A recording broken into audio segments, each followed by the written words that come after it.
Put down your baby and pick up a beer. Dad Jokes is back with a brand new episode.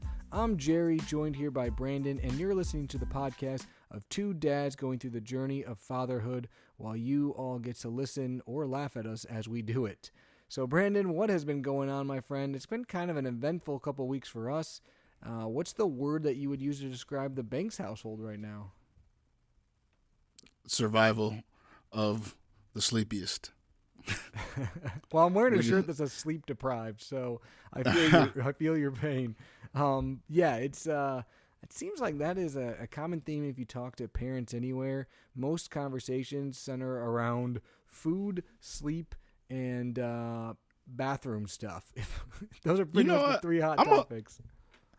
I'm gonna cut you off and disagree with you on that, because I have not been more annoyed than talking to new parents who aren't you, me, or maybe like one other person in our friend group. Every other person I know for like the last 6 months who's had a kid brags about, and let me not say brags, they answer my question. The one thing I'm asking is, how's the baby sleeping, yada, yada, yada, because misery loves company. And they talk about how their kid sleeps for, we got 6-hour stretches, 7-hour stretches. Are you like, buying what are it? you doing? Are you buying it, Brandon? Or you think that they're just telling you this because it sounds good? I don't get the point. Like, wow. If anything, you get a little bit more sympathy if people know that you aren't sleeping well and your life has been impacted. But if you basically like, yep, I really don't even notice that the kid's there. I'm not going to feel bad for you. But I've had people before, like I had someone recently, and they were like, oh, my baby's been great. And I'm like, man, I kind of felt the same way as you. And then they were like, yeah, he only gets up every couple hours. And I'm like, well, that ain't good. Like, that doesn't sound like good sleep to me. I mean, maybe that's normal. That's kind of my testimony. Yeah, it's like, okay, like I'm not saying that's terrible, but I don't know that I would call that good. So I think sometimes it's perception, or just, I don't know, people maybe trying to talk themselves into being all right. Or maybe some people are just luckier than us with kids that sleep better than our kids sleep, Brandon, because I didn't get good sleepers on either one of them. But yeah, anyways, before we get into kind of what else has been going on with you and with me, it's the Dad Jokes podcast, because we love to tell some dad jokes. Brandon, do you want to go first or at the end of the show today? I'll go first, because I've been doing like some borderline adult dad jokes, and I got a classic dad joke. It's not, you can keep the kids in the car and turn the volume up if you want to. All right, hit it. So, Jerry, unfortunately, we've been working together for years, but not anymore. I just got a job making plastic Draculas, and there are only 2 of us on the production line. So I have to make every second count.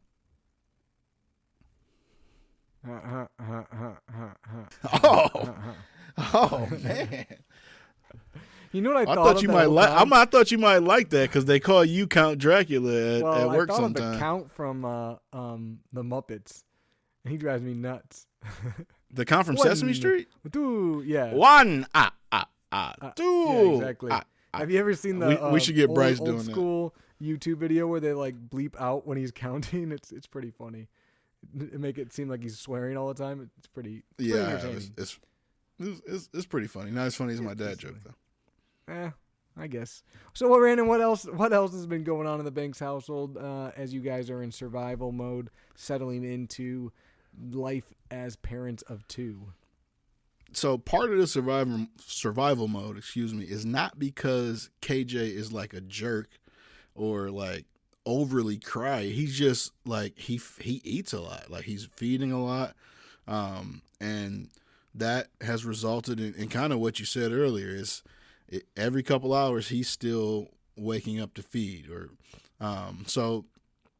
and that's something that you set yourself up for before the baby. You feel decent about it for the first few weeks, but once you're at week 7 of, and I'm saying this, I'm more or less speaking from Kelsey's perspective, because she gets the brunt of it. This go around, I know I mentioned it before, but with Bryce, he did not latch well, so she was constantly pumping, and eventually we went formula, probably like 6-ish months in, just because through all the pumping and so that her milk supply didn't stay where she wanted it to be. So This go around is completely opposite. And KJ can eat when he wants to eat, but that requires a lot more on her. So in the past, where I could effectively say split a night with her, like my shift might end at 2:30, 3 o'clock. It's a lot more on her this go around. So I still am slightly getting woken up, and we've kind of found a sweet spot where I'm at least on duty until 1 o'clock. I'm calling it on duty, but it definitely has taken a little bit of toll on both of our psyche, because even in getting to like that 12:30, 1 o'clock range, it still takes me forever to fall asleep. And then by the time I fall asleep, normally waking up for work about 6:30. That's right around the time Jerry's been up for an hour and already gotten a Peloton session in. That's right. But right. so you already got a limited amount of sleep you could get, even if you're able to get right to sleep and sleep straight. And then she's waking up to feed the baby every couple hours. So last night, knock on wood, worked pretty well. I actually held him to get him into a deeper sleep until about 1 o'clock, and then I put him in, and it bought her a little bit of time, or a little bit more extended time before he woke up, and he did pretty well. So let's hope that continues, because last night was probably the best night of sleep that both of us have gotten together in a couple weeks. So actually, I'm saying a couple weeks, a couple months. So hopefully that continues. Interestingly enough, we've had, and I didn't bring this up last time because I wasn't quite sure where we're at yet. Obviously, Kelsey goes back to work. It's not that far away in the grand scheme of things, but she still has, I think, 6.5 weeks before she goes back to work. And that we need KJ to be able to take a bottle effectively, even a pump milk bottle, because my parents are going to be watching him, and we have had a struggle with him taking bottles. So we've tried a few different things out. And just for those out there, a couple quick tips to mess around with.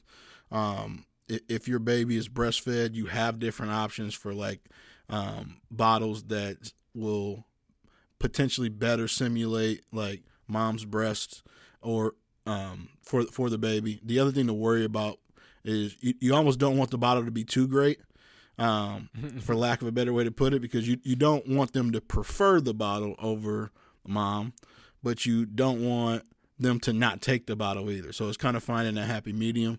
Our biggest thing with KJ is and we see this with his breastfeeding, he's a lazy eater. Like he'll eat for 3 minutes in the middle of the night. So he'll wake up to feed, and then he'll put himself to sleep basically right away. So it's keeping him awake. So we're still using Dr. Brown's. We went with Philips Avent. There's a couple other brands that we tried as well. But basically what we did is we added a bottle warmer. So some of you guys out there might be thinking that's basic. With Bryce, we did not. I never warmed up a bottle ever the entire time Bryce was, and he was on the bottle for a year and a half. And we gave him bottles cold literally every night, never an issue. KJ, the combination of warming up a bottle and also going up a size of the actual nipple that he's drinking out of, that keeps him awake a little bit more. And so those are a couple suggestions that we saw out there. And it's just, I mean, you guys are obviously listening to this podcast, A, because hopefully we're slightly entertaining, but B, because we throw some ideas out there. It's all it is. It's troubleshooting. Like, you think of it like a computer that you don't know what's going on. Like, try stuff out. Some stuff may work, some stuff may not. But that seems to have worked for us, because he was straight up refusing the bottle. Like, and you know how breast milk works. You don't want to waste any of it. Nope. So, I mean, he be leaving like a full ounce in there sometimes, and I'm trying to feed this kid through this bottle for like an hour and a half, and he's not taking anything. And the last thing I want Kelsey to do is wake up and see that we wasted a bottle. Though she handled all that graciously. So last couple of things with KJ, he has actually been smiling a lot. I posted a couple things either as story or post to the podcast page, so check those out. But it seems like Kelsey especially can get him to smile kind of on command now, which is really cool. And then I had them both solo for the first time, which I know you had said you were waiting to see when that happened. It sounds almost crazy even mentioning, because I mean we're dads, that's what we're supposed to do.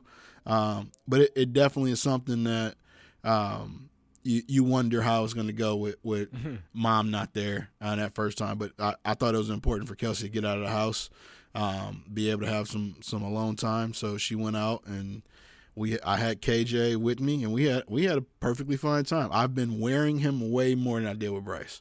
It's like a cheat code, because I know that'll buy me some time. Still, I should do like a baby wearing review. I'm saying I should. If you're listening out there, it's probably not coming, but we're just gonna act like it is. I should do a baby wearing review of like a guy with a gut wearing their kid, and some of the anxiety you get. Sometimes I feel like I'm like trying to suck my stomach in so I don't I don't suffocate the kid. Other times my stomach is helping me like keep him in the perfect position. So it's like a little give and take. But any fat dads out there, it's you know what I'm talking about. And then on the Bryce side, he is what I would affectionately call, I've heard this used before, a Sour Patch Kid lately. Like sweet, super sweet in the morning, super sweet right before bed. You get pockets of sweetness during the day, but for the most part, you can tell real quick what kind of day you're gonna have with him. We are absolutely being terrorized in our own homes. I told Kelsey earlier today, I said we would not negotiate with terrorists. We will not give in. And because sometimes that's what it feels like right now. And we are trying different discipline methods. I'm almost done, but one quick little tidbit. I told you this at work, but so we have kind of pseudo been using timeout. I put this kid in timeout the other day, and he literally like stood up, which he's not supposed to do. He knows he's not. He stood up and looked at me. I said, "Bryce, sit down." Stood up again, looked at me. "Bryce, sit down." He stood up again. I looked at him. I put my hand on his shoulder, like looked at him sternly, and said, "Do not get up. Do not get out of this seat. Sit down."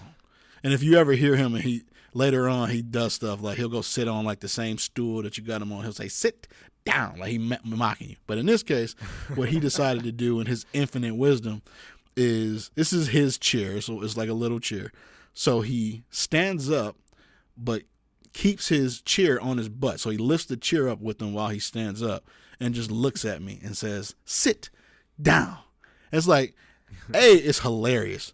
Like, it is absolutely hilarious that he would even think to do that. So I'm trying to keep it together, because it's a weird combination of being completely like pissed off and absolutely amused and thinking this is the most funny thing I've ever seen, which normally results in you just like twisting your face up and turning around so he don't see you kind of giggle, and then going back to doing what you need to do. But he's definitely being defiant, and that's been fun. Last thing overall, last time we talked, we were visiting the Montessori and making a decision on what school we would go with. Montessori did not win out. We are going with kind of a more traditional preschool for Bryce, and we'll get into that a little bit later today, because that's today's topic.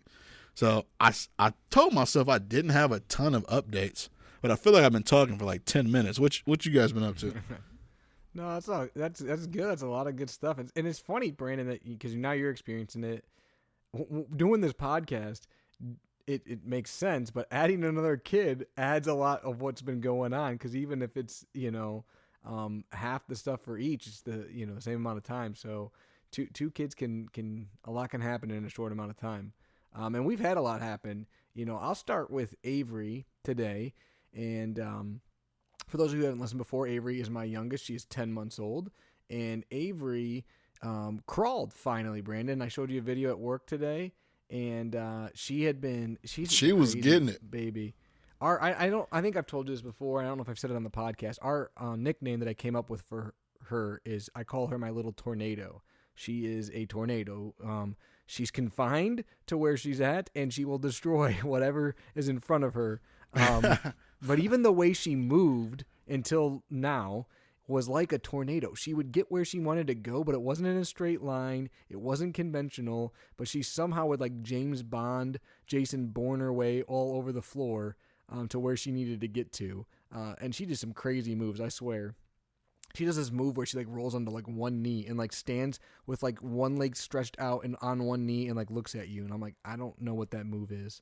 But anyway, she finally crawled, and she's crawling really well. It's funny. It's like she did it once, and she's like, oh, yeah, I could have done this for months, Dad, because now it's not like a few steps. She, like, crawled, like, far, and, like, is doing it like it's nothing, and bear planking in between.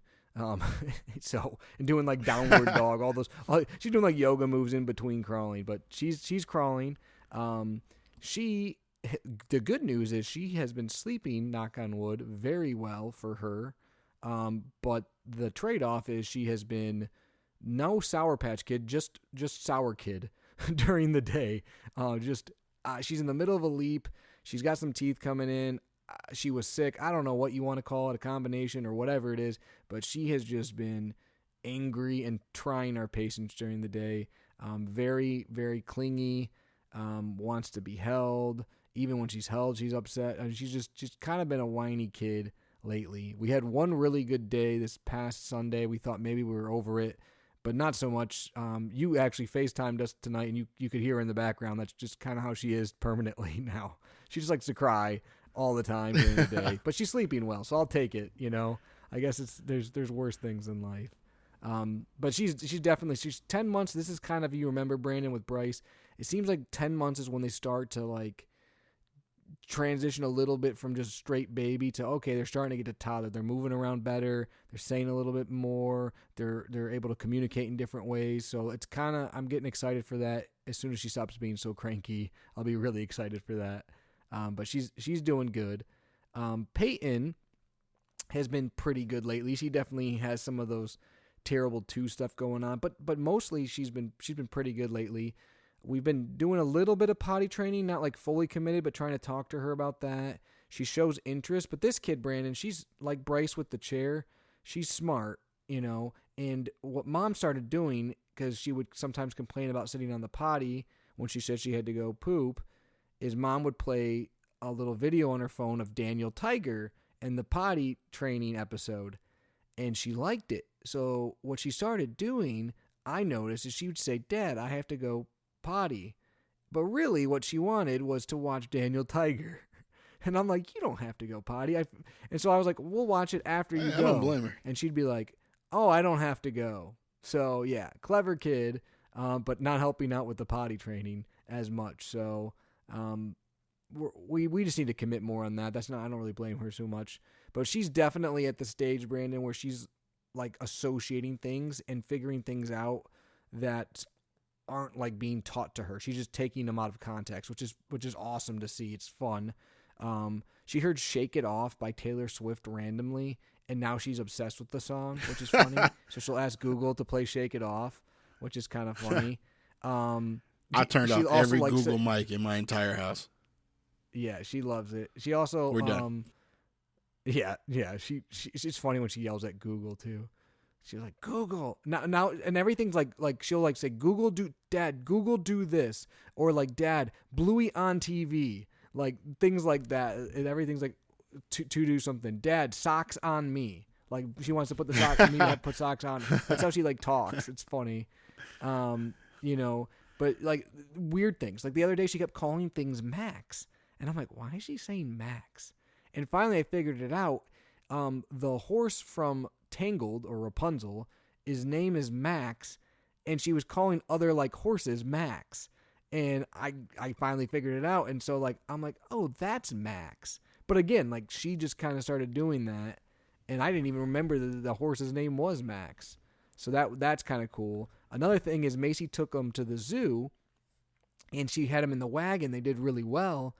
And now when we go for wagon rides around our neighborhood, she always goes, oh, go see animals. Dad, I want to see the animals. She thinks anytime we go in the wagon now, we're going to see the animals. And she gets very upset when she figures out there's not many animals in her neighborhood. So she'll go, where's the tigers? I'm like, I don't see them. She's like, they're sleeping.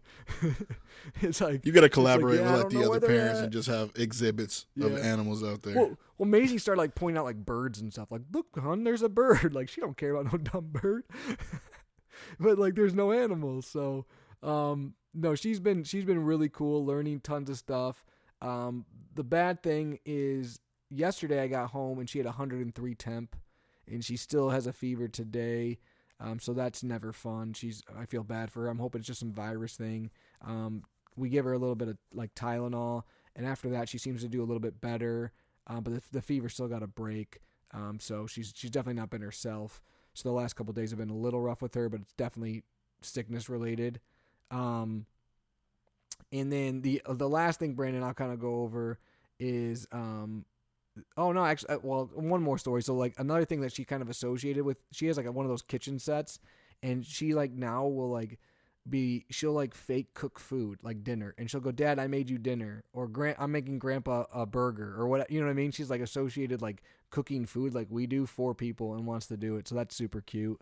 But last thing is Avery, like I said, at 10 months now, she's starting to be able to get places and starting to be able to figure things out. She's starting to want to play with Peyton a little bit, and Peyton does not always appreciate that.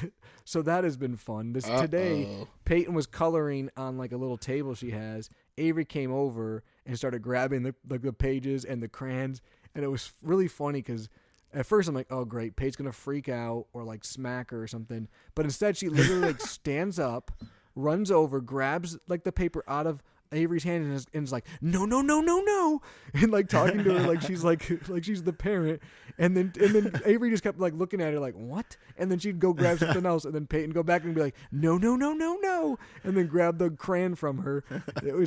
I was like trying not to laugh or like do too much. I just want to see how they would be, but it's just kind of funny starting to see them interact with each other. So that'll be interesting as they continue to get older. So that was fun, but overall, good stuff. We just got to get Peyton feeling a little bit better and Avery out of the sleep, and we'll be doing great. But we can't complain too much. Well, you're giving everybody the updates on how the last couple of weeks have been, but you didn't let them know where you're going to be tomorrow, front and center. Oh, yeah. Detroit, Michigan. We're going to go down to the NFL draft tomorrow, so that will be a lot of fun. It'll be interesting, Brandon. The Lions obviously have a pick, but I got a bad feeling they're going to trade that pick, and I'm not going to even see them get to make a pick. But it'll be kind of cool. Obviously, I don't think the draft's ever been in Detroit. Definitely not in our lifetime. So it'll be kind of a fun thing to get to see, and definitely crowded. Yeah, make sure you shake a lot of hands while you're over there. I'll get right on that. There should be a lot of people down there, so that should be exciting. But Brandon, speaking of exciting, do you have an exciting piece of baby gear for the folks at home? I have an exciting practical piece of baby gear, and I went through my notes. I can't remember ever bringing this up, and I'm almost surprised that I haven't. But Bryce has been brushing his teeth pretty much since he had his first tooth. And one thing Kelsey bought early on that he absolutely loves is his electric Elmo toothbrush. It's from a company called Bright Brush, and it has a bunch of different settings. So it senses when the toothbrush is in the child's mouth and when you actually are not just in the mouth but brushing, and then it sings like a corresponding song. But it's like 6 different modes. So you can, and it's 6 different songs with it too. So as they go, Elmo's like keeping score. He'll tell the kid once they get to a certain point to switch sides. The toothbrush can tell when they switch sides. In theory, I found a way to cheat it, but it'll give you like a side change bonus. So this toothbrush is really cool. It's a good way to get your kids excited about brushing their teeth, and it's something that honestly can grow with Bryce. So we'll probably end up having a couple different iterations of this toothbrush as he really starts brushing his teeth on his own more and more. My piece and of it's baby $20. gear, Brandon. The electric toothbrushes are great. First of all, Peyton's got an Elsa one. She loves it. It helps out. So I mean, yeah, they think they're cool, and if it gets your kid to brush their teeth, that's a win. But my piece of baby gear is also very practical, Brandon, and it's something that like it seems like common sense, but somehow I don't know. As a parent, you need little things, and this is something that Macy did, and I kind of was like, whatever, but they've actually been great for us, so props up, hats off to her on this. But a while back, Brandon, she came home, and she came home with this package of, like, I'll call them, they looked like washcloths, but they weren't, and she's like, oh, these are, like, reusable cloths that you can throw in the dishwasher, and I'm like, okay, whatever. Like, it's paper towel or use a washcloth, but actually they're much better. And basically what they are is I think they're called Swedish dishcloths, and they're kind of like reusable. They're like thinner than what I would call like a hand towel would be, or like something that you would typically use. And they wipe down counters great. You can use spray with them. You can use just water with them, and they're really nice because they rinse out easy. But they can get stuff off of counters great. And then, like she said, you can just throw them in the dishwasher and clean them, and then they're good to use again. And we probably have like 5 of them, and I use them every night on the counters. I use them on the little baby tower. I use them on the baby seat that Avery sits in, and they actually help out a lot. They're not expensive. I think they're $10 on Amazon for a 10-pack. Actually, it's $12.99 for a 10-pack on Amazon. And they're called Swedish dishcloths. 4.6 is the ones on Amazon, the reviews. But they, like I said, they're cheaper than paper towels, using paper towels all the time, because paper towels are fine. You just got to use a zillion of them. And then better than like a dishcloth would be, or something that kind of gets stuff on it, and then you got to like wash it in the washer, or like wring it out constantly, and it's got food still stuck on it. So I don't know, they something practical if you're constantly cleaning your counters like we are, because I literally feel like I wipe down my island 17 times a day and it's still dirty. So anything that can help is a win. So those have been good for us, Brandon. They actually look like big Post-it notes with what I saw. Yeah, I don't know how to describe them. I'm probably doing a bad job describing them, but like, hey, trust me, if you need help cleaning the counters and stuff, it's worth it, especially if you got a dishwasher that runs like once a day like we do because of all the bottles and sippy cups. It's worth it. You get them cleaned. You don't got to think about it again, and then you use them again. So it's they've been good. When she bought them, I honestly thought it was a waste of money, but they weren't. So good job, Mason. Those Swedes, super smart. Swedish dishcloths, Swedish meatballs, IKEA. Exactly. Gotta love them. Good hockey team, Henrik Zetterberg, whatever it takes. But yeah, Brandon, let's get into today's episode. Today's episode is definitely relevant for us, but also for a lot of people. And that's kind of going to go into schooling and when to start looking at schooling, what different types of schooling there is, and kind of how to choose those types of things. And when we're talking about schooling, we're more talking about before you get into like grade school. So preschool and beyond. And so, kind of to start, when can you start going to school? Basically, some schools start as young as like 2.5. If you're talking about actual schools, all the way up to obviously the kindergarten age, so 5 or so. They have things called early 5s, those types of things. It just depends on kind of what you want for your kid. And all those things, matter. Like, again, what do you want? Do you want them to go when they're 3, 4, 5 years old? Do you want to wait? But again, if your kid's 2.5, you're kind of in that range where it might start being time to at least talk about it, figure out what you want to do. Nowadays, what I've seen on my end, Brandon, is there's a lot of things out there for like 3-year-olds, 4-year-olds, and then like that early 5s program. And they sometimes will differ. Sometimes they're a couple days a week. Sometimes they're half a days. It really kind of depends on what you want for your kid. But again, I know you guys are looking right now for Bryce. It doesn't have to be kind of like when I think we were growing up. It was like maybe you did preschool or maybe you just went to kindergarten, and the preschool was like 1 year. It wasn't like multiple years. Yeah, that's exactly what it was for us growing up. My mom had to like find a school for me to go to that she also liked. So I actually started off at a school called Alpha Montessori. So I'm a product of the Montessori method to a degree. But as Jerry said, like, how do we figure out if our child's ready? Well, first of all, sometimes that decision isn't up to us. If you are, maybe you have a family member helping out and they can't help out anymore, or potentially circumstances change, one of you or your partner have to go back to work and you were the ones watching your child. I mean, situations can change, so we have to be ready regardless. But if that's not the case, if you have the option, what are some things to pay attention to potentially know if your child may be ready for that? And this isn't a one size fits all answer, but some things to look for: social development. Are they interested in playing with other kids? Can they potentially share just a little bit? Follow basic instructions. Now, some of this stuff I would have said Bryce was really good at like a month ago.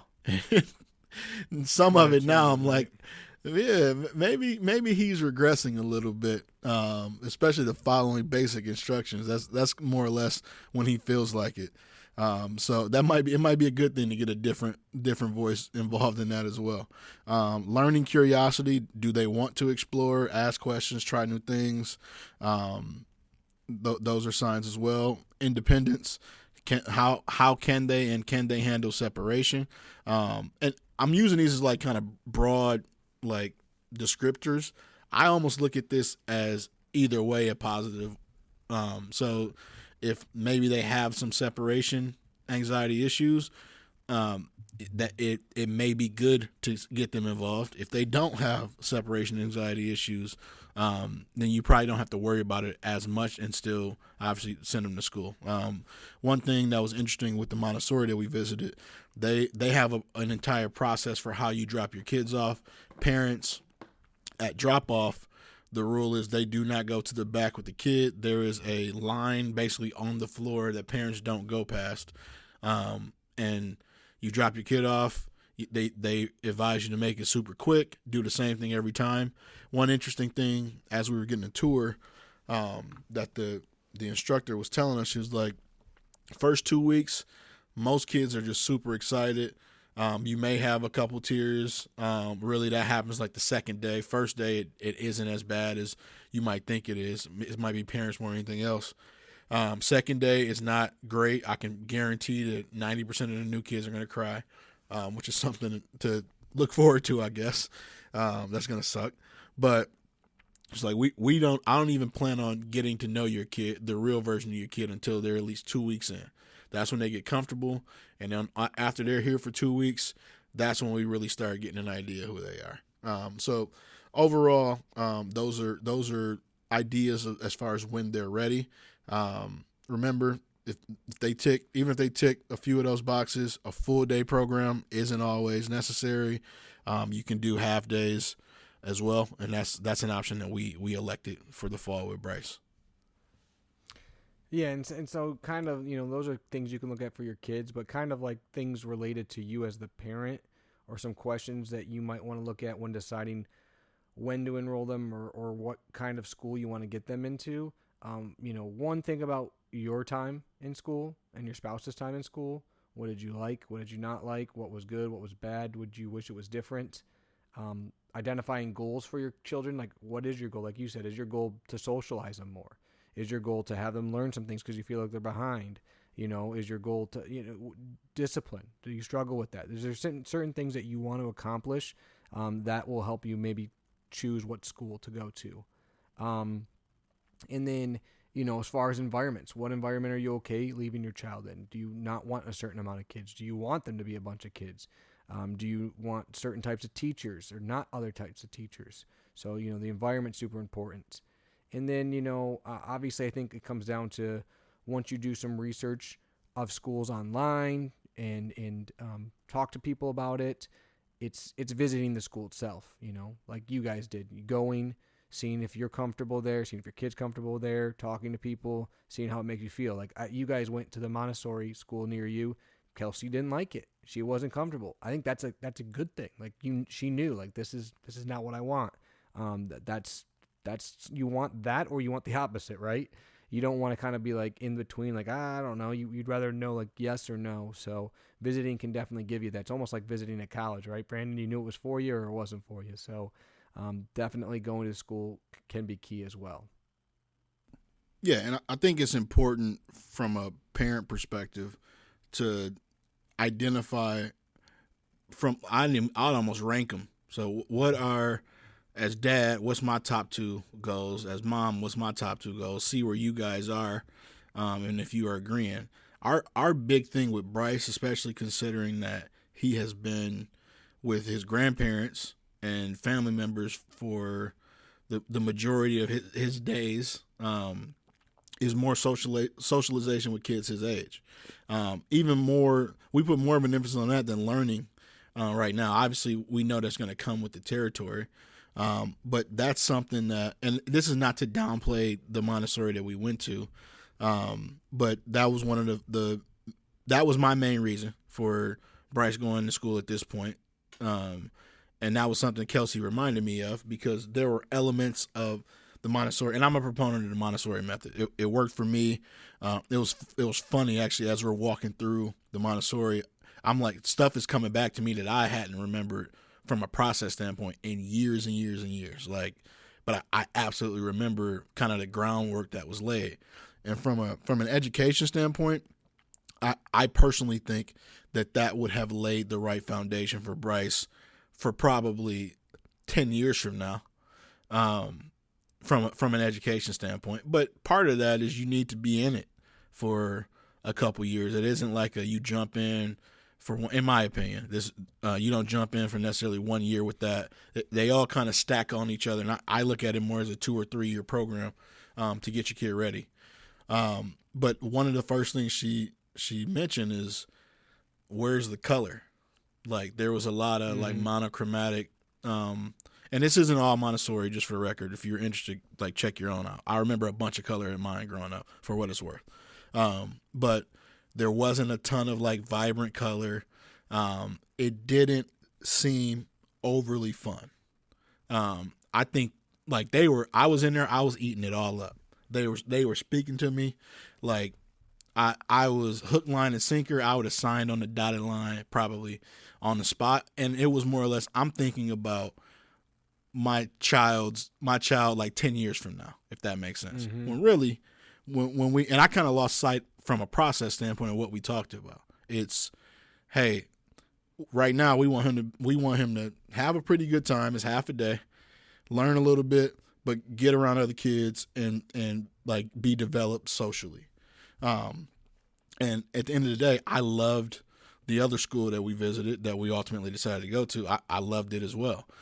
So from a partner standpoint, if my wife isn't feeling one, I feel like either is a good choice. Even if I have a preference, it was a no-brainer to me.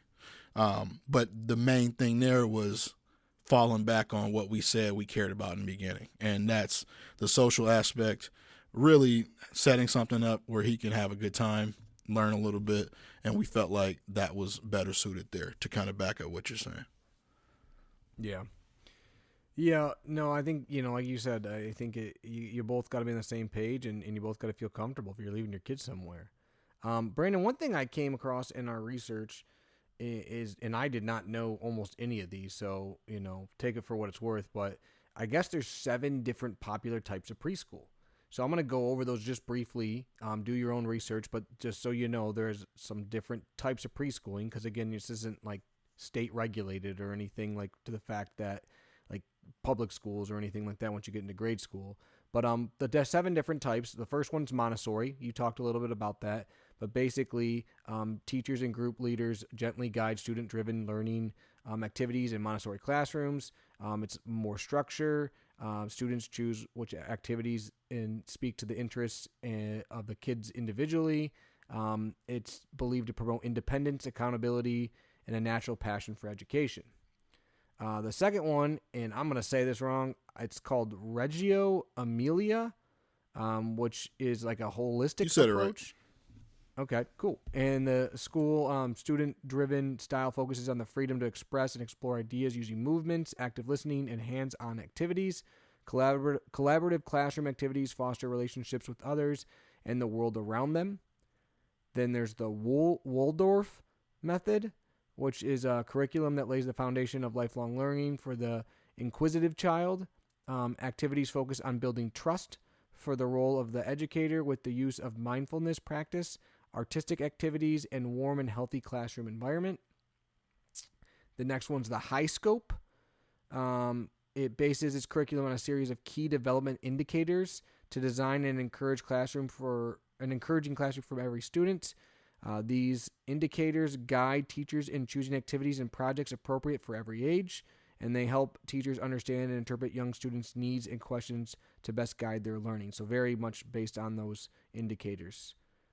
Then there's the Bank Street, which comes from New York, and the curriculum takes the emotional and intellectual changes that occur at each age and incorporates these into how they approach every lesson. With interdisciplinary approach to all subjects, students learn to engage in education in an emotional and meaningful way. Parent co-ops is a group of like-minded parents, and basically the parents get together and they teach their styles kind of, together as parents, and they kind of work in tandem usually with instructors as well. So parents are there along with teachers. And lastly, religious. A lot of times there are religious organizations that will do preschools and teach not only, obviously, lessons of education, but also some faith-based lessons as well, with their children, which I think is one route that we might even look into. There's a church near us that my in-laws are heavily involved in that has a preschool that we've had friends go to and people that I know, and they speak very highly of it. It's very close to us. It's the one we're definitely gonna at least check out. So, it's funny too, because I think when people hear like religious or they think of like a Catholic school or something like that. It's a preschool, so it's not the same. It is in the church, but it's not that. It's not nuns with rulers or anything like that either. So, it is a little different. So, but those are 7, Brandon. I had heard of a few of those. I think maybe 3, but the other ones I hadn't totally heard of, or if I heard of, I didn't know they had a name. So yeah, good research. It's interesting to read about for sure. You can definitely do more research on your own if you want to learn more about any of those styles. Yeah, I mean, this is what Jerry's going over is kind of where the legwork begins. So, and what you guys prioritize as parents those factors will be most important. So along those similar lines, things that are important in my opinion are philosophy. So if I'm having a conversation with Kelsey, and we're choosing the next school, so based on what Jerry's saying, those are potentially 7 different philosophies that you can do research on to decide if those are all available to you in your area. Sometimes you might be choosing between, probably in your area, at least you have traditional preschool, a Montessori, and a religious one. I'd say those 3 are probably the most common. So figure out, based on what's available to you, what philosophy makes the most sense for you guys if you had preferences between the 3. I would recommend looking for programs that are accredited. You can look for accreditations. I'm struggling with that word. In your specific state or nationally, but accreditations like the NAEYC, or National Association for the Education of Young Children, is probably the most popular one, and it basically holds these organizations to a specific set of standards that that they at least have to maintain those. So in addition to that, teacher-child ratio is huge. So how many? It's pretty straightforward, but that's the lower the better with that. It helps your child get more individual attention. How many kids per adult in the room and or teacher? And an adult versus teachers are 2 different things. The teacher, you may have 2 teachers and 2 teachers assistants. And for a preschool setting, that's something that could work really well in a class of 30, if that's the size of the class as well. Environment, is it safe, clean, engaging, colorful? Are there diverse learning areas, indoors, outdoors? Like what options are you seeing there? And then finally, communication. Do they have a clear system for parent updates? You want an environment that's super open, especially if I'm talking about sending my 3-year-old to this place. Like, I want complete open lines of communication. I want to know what's going on in that classroom. I want to know if my kid's being a bully. I want to know if my kid's being bullied. I want to know it all. And I want that to sometimes those conversations can be made to be awkward when they really just need to be direct, straightforward. You tell me how it is. I tell you what I think. We move on. But keeping the child first and foremost is what's most important. So those are all things in finding the perfect fit for you and your kid. Yeah, and we're talking about a lot of, I call them really important things, and things that are related to the child and the development. But some of the things we haven't mentioned, Brandon, are some of the practical things, and those also matter. When are the classes, or when do the kids have to be there? When do the kids can be picked up? When can they be dropped off? How much does it cost? All those things are important too. Some classes or some preschools, they're certain days of the week that don't work for you, or maybe they have to be there at a time you can't get your kid there, or picked up by a time you can't pick your kid up, or they're farther away so it's difficult to get to. Some of them just might cost a lot. There's a practicality that you definitely need to pay attention to as well. Also, silly things, not silly things, but things. Some of them require a kid to be potty trained. Some don't. Those matter. You know what I mean? Especially if your kid is or isn't. Some of them require you to bring a bunch of supplies or things to the school. Others require you to bring nothing. Those kind of matter. And then, things like policies. What about when the kid's sick? Do they have something that you can do when the kid's sick or not sick? Or does that matter to you? Like, are they letting kids that are sick in and you don't want your kid around anyone that's sick? You know what I mean? All those things kind of matter. And like you mentioned one about communication with the parents, that's huge too. So you want to look at things from a practicality standpoint, not just like, hey, this looks like a fun place. Hey, I think my kid would learn a lot here and have fun. Great, but if it doesn't work for you and your guys' kind of lifestyle, then that you got to check it off the list. So those are some of the questions. Personally, I would look at those first, because if those don't work, it doesn't matter what the school's like. If those work, then 100%. Okay, I'll dive into, do I like the school? But if those don't work, I don't want to fall in love with a place that I know can't work for us. So, definitely want to check all those things out. Ages matter too. Like, what age does your kid have to be at a certain point in time? Like, one thing we're struggling with is Peyton was born at the end of November. So she's either going to, have to wait until she's like 3.5, or we're going to have to find some place that'll let her start midway through a year. I don't know. Those are things that we're looking at right now, because not every school is the same on when they'll let you enroll and things like that. Yeah, I mean, that was one thing that we had to potentially maneuver if we chose Montessori, because the earliest I could drop Bryce off is 8 o'clock. And I would be the primary. I'm the one who drops him off every day. As you know, with our schedule, an 8 o'clock drop off on certain days, we have meetings at 8.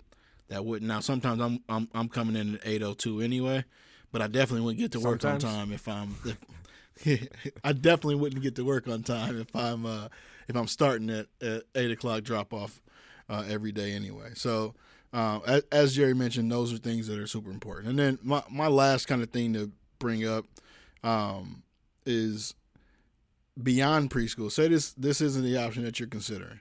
You got nanny and in-home care. You have potential family child care and relative care that we brought up. But how do we get our kids ready for it? So what types of conversations am I having with Bryce in these months leading up? And the number one thing is potty training. No, I'm not going to stress out about that, because I think he's well on his way. But one thing that was interesting to me, the Montessori like poo-pooed to a degree the idea of him having to be potty trained. They said if he's not potty trained when he's here, we're confident. Like, they were going to potty train him. They start that process for non-potty trained kids. I might go there tomorrow. Hey, they will potty train her, and they acted like it's like they got it down to a science. At basically after 2 weeks in, they start the process. They make sure you're good with it as a parent, and she acted like it was not a problem at all. So that was something that was interesting. But if the place allows you to, in our area, it's a little weird, because all these, it seems like a lot of the schools that you may want your kid to go to, if you have the choice, are like, we got super long waiting lists, or you got to jump through 3 different hoops to get in. But schedule a tour, let your child play in the space, meet the teacher if possible. We did all these things with both the schools we were considering. The Montessori, Bryce did not come with us. They requested he didn't. But the other school that we're going with, he did. He had a good time. He met who was going to be his teacher. Normalize it. So talk positively about school, read books about starting preschool, find Daniel Tiger episodes about not only potty training, but starting school. All these things create excitement, so they get ready to go. Practice the skills that you know that they're going to have. So when you're talking to the teacher, potentially ask them, hey, what happens every morning? Is there a few things that happen every morning? At recess, when you're leaving, you might practice them putting their coat on, opening their lunch container. Those little bits and pieces of independence can go a long way in them being confident when they're at school, and overall help their experience while they're there too. And then comfort items is my last thing. Familiar stuff in your blanket that can really provide some security those first couple of days. Little pieces of home, where if they are having, because I mean I don't know if this is normal. I don't plan on Bryce popping a pacifier there. So what is that symbolic item or token that they can take from home and be comfortable with them as well? Yeah, Brandon. And the last thing I'll say is, give it time, but if it is not right, don't be afraid to switch it up either. You don't want to just force something to work that isn't working. Give it its due diligence, but monitor it as it's happening too, and don't be afraid to switch lanes if you absolutely have to. So, but anyways, that's a good place to stop on the topic, Brandon. Something that we're going to continue to go through. We'll fill you guys in as we do. If anyone has any questions on anything that we've researched or anything that you think that's important to share, definitely let us know. But Brandon, I think it's time for me to share a dad joke with you if you're ready. Are you ready for one? It is. I'm waiting with bated breath. Brandon, you know what I found out the other day? I didn't know this, but did you know that Sylvester Stallone was on his third marriage? No, I didn't. Well, I guess the first one was Rocky, and the second one was Rocky 2. I feel like I saw where that was going, but it still made me laugh a little bit. We'll give this round to you, Jerry. Yeah, exactly. Ding ding. Yeah, I like it. But anyways, if this is your first time listening to us, we appreciate you. Thank you for listening. If you've been listening since the beginning, we appreciate you too. And if you have any questions or anything you want us to go over, definitely let us know. If you just want to give us a shout out or say hi, we want to hear from you as well. If you haven't liked us on all our social media pages, please do so. Please leave a review. We saw an influx of reviews for a minute, and they've kind of dried up. So leave us a review. We love reviews. But until next time, Jerry loves reviews. I do love reviews. I'll talk about them in my baby gear every single week. So until next time, and we're a 5-star right now. Until next time, I'm Jerry, joined here by Brandon, and you've been listening to Dad Jokes.